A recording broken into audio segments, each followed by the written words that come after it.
ఎడారిలో జలధారలు. రచన doctor K Job Sudarshan. అక్షయమైనదియు నిర్మలమైనదియు వాడబారనిదియునైన స్వాస్యము.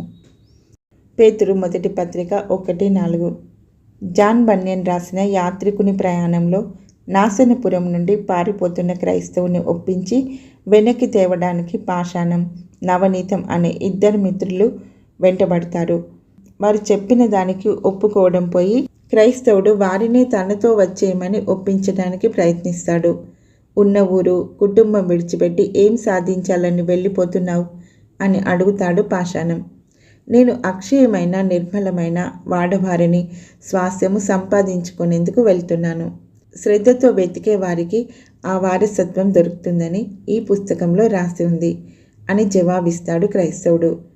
పొంతు, గలతీ, కప్పదోకియా తదితర విదేశాలకు పొట్ట చేత పట్టుకొని పారిపోయి వచ్చిన నిరుపేద యూదులు పేతురు రాసిన పత్రిక చదువుకుంటున్నారు. వారు కాందిసికులు, నిరుపేదలు, చిన్న చిన్న గుడిసెల్లో రోజు కూలీలుగా పనిచేసే కష్టజీవులు, చినిగిపోయిన బట్టలతో 2 పూటల భోజనానికి మొహం వాచిన నిర్భాగ్యులు.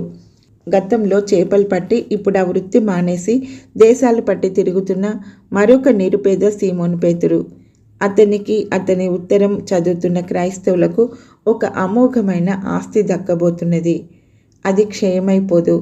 అందులో మలినం లేదు. అదెన్నటికీ వాడిపోదు. లోకం దృష్టిలో వారు నిరుపేదలు, అయితే పరలోకంలో వారు అగర్భ శ్రీమంతులు. థామస్ సిడ్నీ కూపర్ గీసిన చిత్రాలు ప్రపంచ ప్రఖ్యాతి చెందాయి. అతడు తన మరణ గడియలో ఉన్నాడు. డాక్టర్ అతన్ని మెల్లగా తట్టి లేపి, మిస్టర్ కూపర్, అంతా మీ గురించి అడుగుతున్నారు. మీ పరిస్థితి గురించి కంగారు పడుతున్నారు. వారికి ఏం చెప్పేది అని అడిగాడు. వారు నా పట్ల చూపుతున్న దయ గొప్పది. అయితే నా ఆరోగ్యం గురించి వారు తెలుసుకొనడం ముఖ్యం కాదు. త్వరలో నేను పొందబోయే అక్షయమైన నిర్మలమైన వాడబారిని స్వాస్యం గురించి వారికి చెప్పండి. తనకు దక్కబోతున్న ఆ అఖండ ఐశ్వర్యం గురించి ఆనందిస్తూ కూపర్ కన్ను మూశాడు. చైనాకు మిషనరీగా వెళ్ళిన W.C. బర్న్స్ చనిపోయాక అతని వస్తువులు వెతికి చూస్తే ఒక చైనా బైబిల్, ఒక ఇంగ్లీష్ బైబిల్, అతని కాగితాలు, పెన్ను, జత బట్టలు మాత్రం ఉన్నాయట. ఆ గది శుభ్రం చేయడానికి వచ్చిన చైనీ పనిపిల్ల, ఈయన చాలా పేదవాడు పాపం అంది సానుభూతిగా. అవును, చూసేవారికి ఆ దైవజనుడు పేదవాడే. ఇహలోకపు పేదరికం తాత్కాలికమే. పేదలైన మీరు ధన్యులు అని ప్రభువే అన్నాడు. ధన సంబంధమైన పేదరికానికి దిగులు పడకు. చెప్పశక్యం కాని మహిమైశ్వర్యానికి నీవు వారసురాలివి. మన ప్రభువే మహాధనికుడై ఉండి నీకోసం దరిద్రుడయ్యాడు. పేదరికం పాపం కాదు. ఆ రోజు ఆ కొండవాళ్ళలో జనమంతా కూర్చుని ఉండగా బోధకుని నోట నుండి వస్తున్న మాటలు ఆయన దగ్గరే నిలబడిన పేతురు కూడా విన్నాడు. భూమి మీద మీ కొరకు ధనం కూర్చుకొనవద్దు. అక్కడ చిమ్మటయు తుప్పును తినివేయును. దొంగలు కన్నం వేసి దొంగిలెదరు. పరలోకమందు మీ కొరకు ధనం కూర్చుకొనుడి.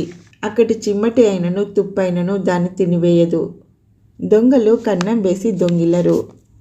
మత్తయి 6:19-20. అలాంటి ధనం ఎలాంటిదో అని పేతురు హృదయంలో అప్పటి నుండి తలపోసుకుంటూ ఉండిపోయాడు. తన పత్రిక రాసేటప్పుడు ఇవే మాటలు ప్రస్తావించాడు.